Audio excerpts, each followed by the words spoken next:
welcome to the podcast today. We're super excited for this one. This one we're going over our goals for this whole year and healthy living and what that even really means. I'm here with Dr. Faith Nelson and I'm Dr. Amory Wild, and welcome to the show.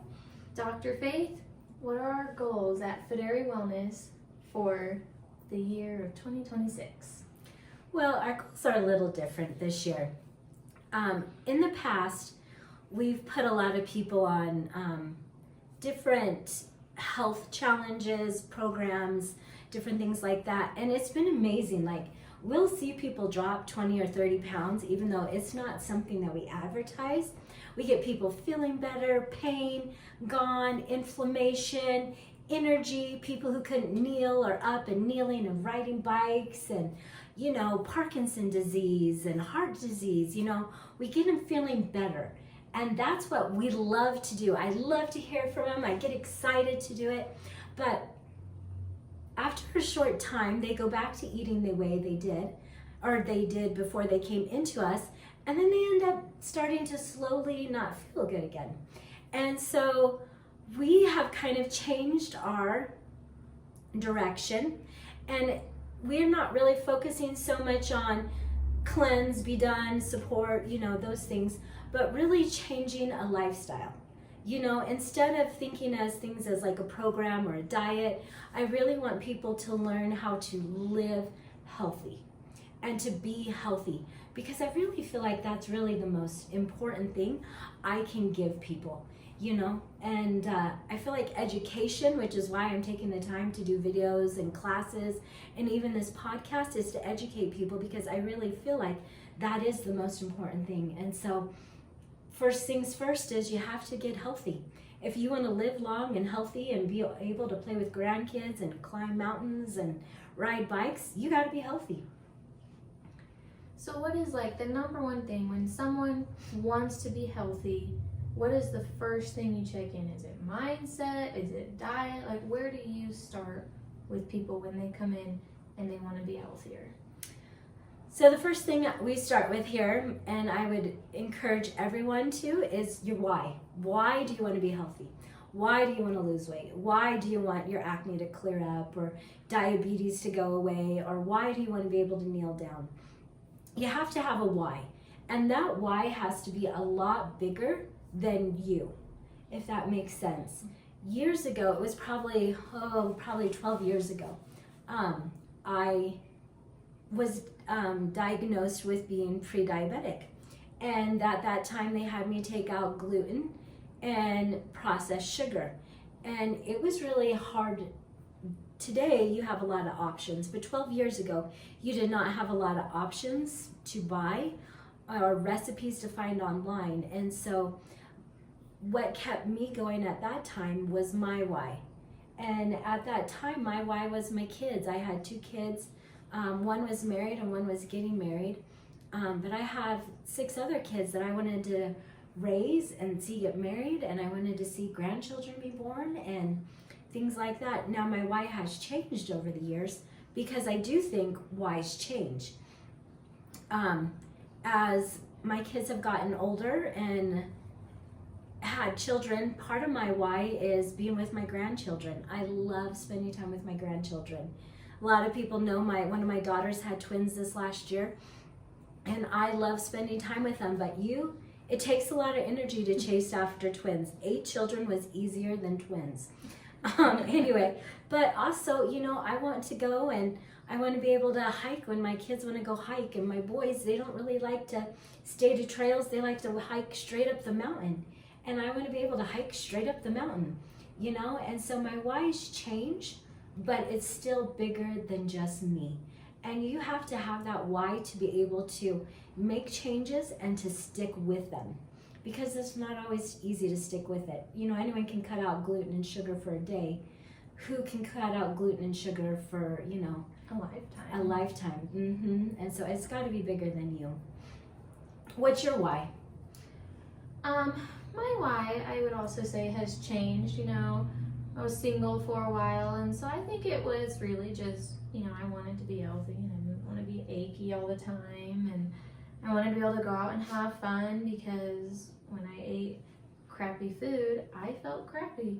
But, now I'm married and I have my husband and I want to be around with him and I want to do that. But we're having our baby and I want to be around for, everything with our child and raising him and be able to get on the ground and play with him and take him to soccer and play soccer. I want to be there for everything. I don't want to just be in the background watching him grow up. Mm-hmm. Yeah, that is a big deal. And I think, after the why, the biggest thing is like, what are you willing to give up to get there? Because so many people, they have this big why, like, oh, my grandkids, my family. But then you ask them, what are you willing to give up to get there? And then they're like, oh, like, yeah, they kind of know. freeze. Yeah, Like, that ice cream is really hard to give up. that's part of like our relationship though, is we go get ice cream. Well, you might have to find a new relationship, Mm-hmm. Or just change it. or just change it, or make the ice cream instead of go buy the ice cream. But you're not going to get better unless you're willing to sacrifice to get better. Yeah, exactly. It's really interesting. So one of the classes I took was for microscopy, and I took it from a professor out of the UK, and he and also another lady who does acupuncture. I do acupressure with tuning forks, and she does acupuncture. I was both talking with them, and neither one of them will work inside the United States. And both times I asked why, and they always said, both of them said the American diet. And I think that's so true. We think that hamburgers and french fries are fine to eat, a couple times a week. But you don't realize. Meat and potatoes. Well, potatoes are highly inflammatory and kill testosterone. Men should not eat potatoes, and we are based in Idaho. And seed oils. Exactly, yeah. Well, and then you have the ketchup, all the dressing that goes on the hamburgers. In fact, we're going to go buy a McDonald's Happy Meal because I saw this video of a guy who bought a McDonald's Happy Meal like 10 years ago. And it still looks the same as what it would today. And I just thought, if that does not disgust people, I don't know what else would. So you'll have to stay tuned for the Happy Meal. But take it everywhere with us. Every week it looks the same. But we've had like French fries in cars. Like they broke down, and there's a French fry in the window of one of our cars when we lived in Colorado, and the flies never ate the French fry. The ants never came and ate the French fry. That French fry looked like you could pick it up and eat it months later. And I was like, oh, that's disgusting. But we're not really eating food anymore. We're eating chemicals. Yeah. And so that's something people don't realize. They think they're eating healthy, but we're not. And so our purpose in the podcast and the education this year is to what? It's to educate people. There was a, start again. So I knew this lady and her daughter-in-law better, and I was talking with the daughter-in-law, still trying not to cry, and she was taking, her doctor was prescribing for her hormones, progesterone, and progesterone helps things to grow, whether it's a baby or a tumor. And so she was actually feeding the cancer in her body. And I explained this to the daughter-in-law, and but I don't know that this lady wanted to listen, because doctors don't look at the body as a whole like we do. They look at pieces. So they're looking at the piece as far as like, this is cancer, but they don't realize that some of the stuff they were giving her was actually causing more harm than good. And so for me, and that's just one of the cases, like we have another lady in here who was on antidepressants, and she wanted to go off of them and talked with her counselor about it. And the counselor gave her a pamphlet that was quite thick, and how to go off of this antidepressants, she needed to go into medical facility because it's so addictive. And she's like, I had no idea. Had I known, I wouldn't have ever gone on it. And so I'm hoping that this podcast will awaken people. It will help them to put them in charge of their lives, because nobody is really going to take as good a care of you as you. Instead of trusting people, do some research. Ask someone or ask several people. I feel like if you want to be natural, listen to natural people, not just people who have opinions or who sound really good, but people who maybe have education behind them to back them, And so I'm hoping to educate people and to give them a voice and to give them like, okay, my doctor thinks this is best. Let's go through and look at what are the negative side effects and really be able to make a wise choice for themselves.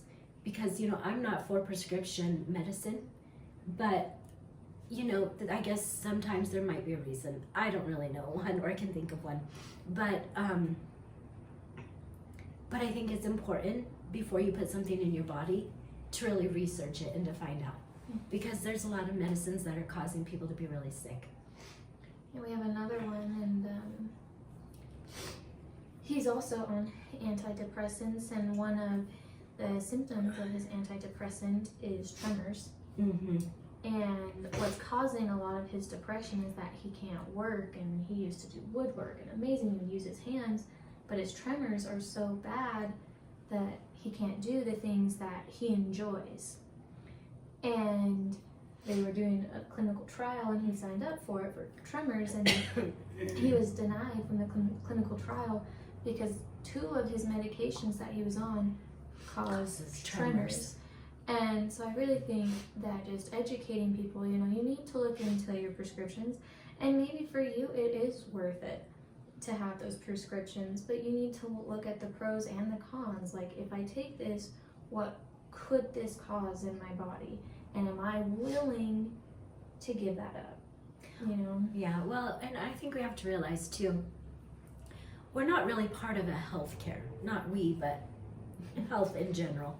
When we look at doctors and hospitals, they were originally designed for great things like heart attacks or car accidents, or my son ended up having to go and have his appendix. His appendix burst and things like that. And so I believe there's a place in this world for doctors. But it was designed for when you're sick, you go to the doctors. Or when you're hurt, you go to the doctors. So it's not really health care. It's sick care that they're practicing. Mm-hmm. A lot of times, like, say your liver. I have a phone call I got to make here in a little bit. There's a lady who's turning yellow, and her doctors are telling her they're not finding anything wrong with her. And I'm like, definitely your liver, and they're like, no, it looks fine. But they don't recognize, like with the liver or kidneys, that anything is wrong until it hits like critical stage to where essentially you got to put on dialysis. There's no returning. There's no coming back. And so I feel like that's sick care. Why not, when they're healthy or even starting some symptoms, start treating them then? Mm-hmm. And so they don't end up here to where it's like transplant, dialysis, that's all we can offer you. And so for me, I feel like let's educate people and get them healthy here, So what do you think about, a lot of people would say that people are living longer today than they ever have before, and that is healthcare at work. What is your thoughts on that? I would disagree. People are living longer, that is a true statement, but they're not living healthier.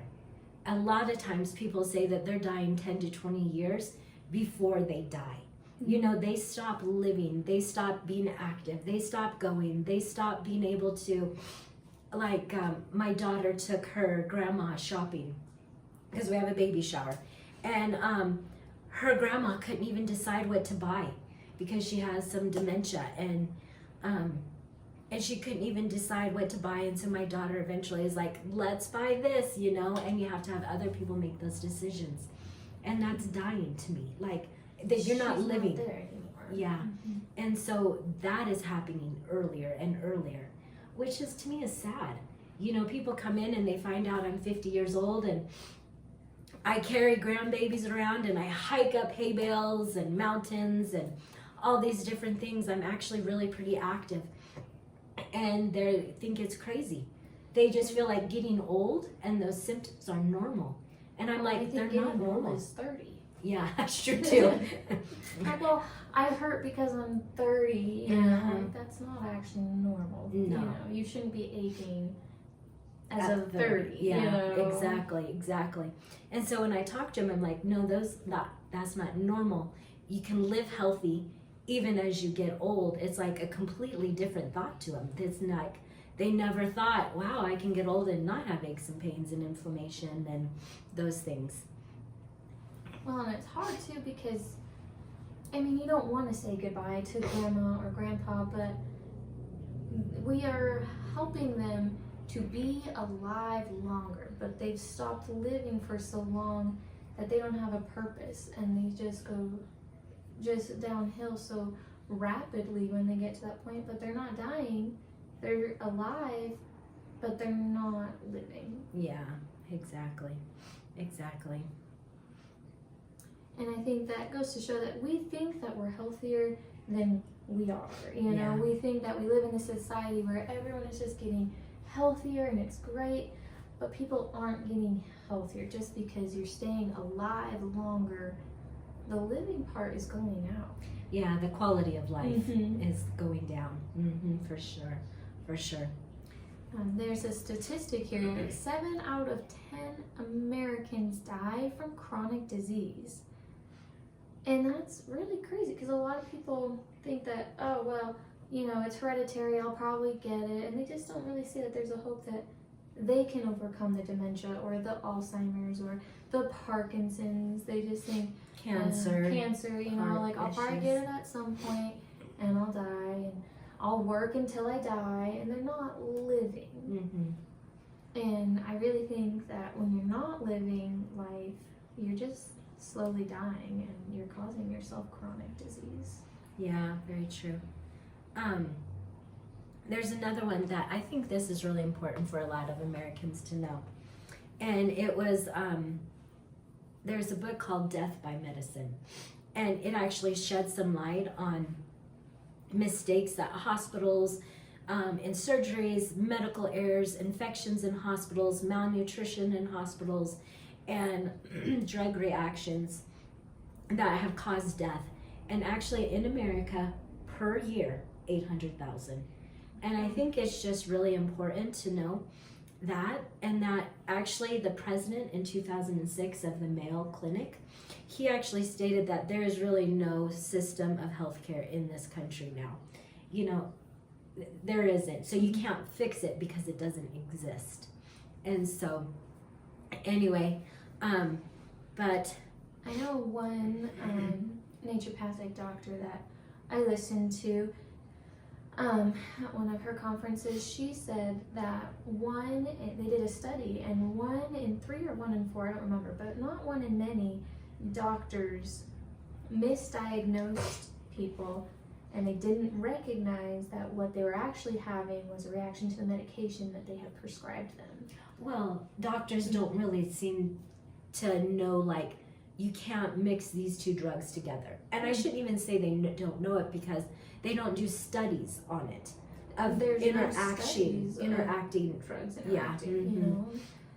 Yeah, and so I think that's really important. But we're not gonna pound a whole lot on them. We're actually gonna attempt to be positive here. We're gonna focus on food here, and labels, learning how to read labels, motivation.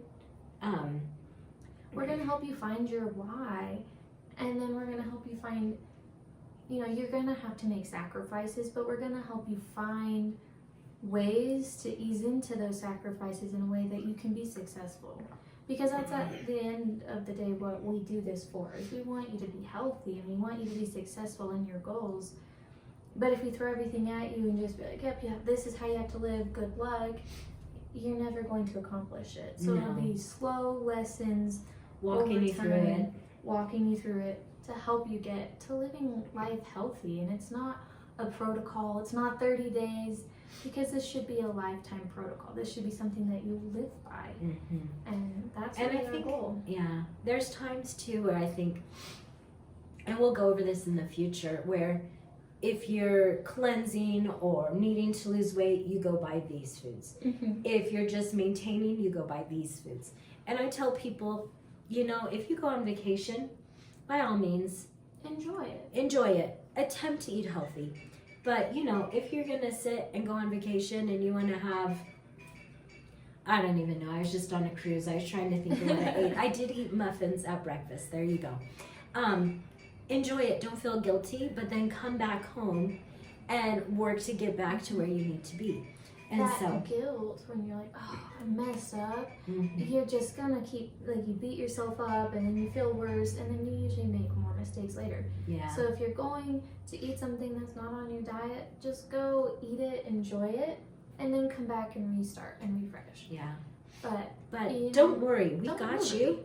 We're going to walk through this year with you doing this because I really think this is something everyone needs to hear. And we'll go over foods, we'll go over how to read a label so you even know what healthy food is, because so many people don't, and so many people think that they're eating healthy and they're not, and they're so surprised to find out that they're not, and that they're eating really inflammatory foods and they had no idea.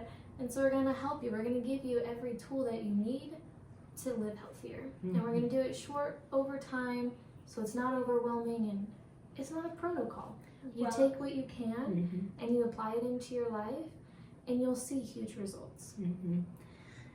There was a analogy, because if you know me, I teach and I like analogies, that there was a pond that had a bunch of sick fish in it. And how would you clean up this pond? Well, you're not going to go dump a bunch of chemicals in the water because that's going to make the fish all sick. But you're going to slowly clean this pond up over time to get the water clean and get the fish healthy again. And over time, you're going to reach that goal. It's just like if your plants are sick, it's the soil, it's the root of where the nourishment comes from that you have to address. Just chopping down the plant and killing it or buying a new one isn't going to fix it. You still have sick soil that needs to be nourished and watered and taken care of. And so I like those analogies of as far as, you're not just going to dump a bunch of chemicals into it, because again, we're eating mostly chemicals. We're not even eating real food. And we'll address that in the future. But anyway, most of our podcasts are going to be about 20-30 minutes long because we want to keep them short but informative for you guys. And so this week lesson, the most important thing we want you to take away is to find your why. Why do you want to be healthy?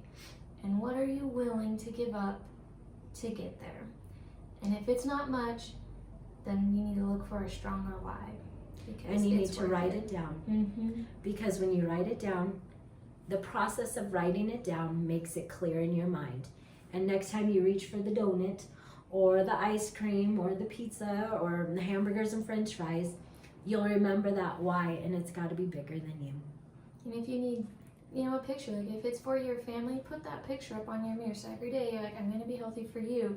I don't want to get out of bed and work out, but I'm going to do it for you. And it will change your life. It will. And it will make the journey easier and worth it. Yep.